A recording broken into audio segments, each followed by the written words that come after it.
DCO साहबा मेरे निके निके हाथ बधिया तू देख चा खुदा दी कसम है मरा वास्ते रू नहीं आता।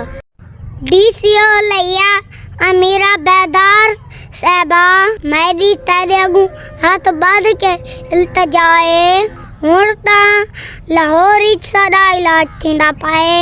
मैं को तुसा मेहरबानी करके लाहौर भेजो इलाज वास्ते खुदा दी कसम है मरा वास्ते रू नहीं आता। डीसीओ साहबा मेरे निके निके हाथ बधिया तू देख चा साड़ी गरीबां दी जरूरत कोई नहीं जो असां प्राइवेट करूं। दसन वाले दसा भाई 40-50 लाख लगता है।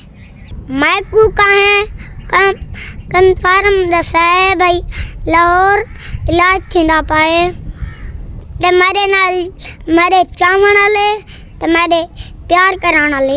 ए वीडियो डीसीओ तक पहुँचाओ।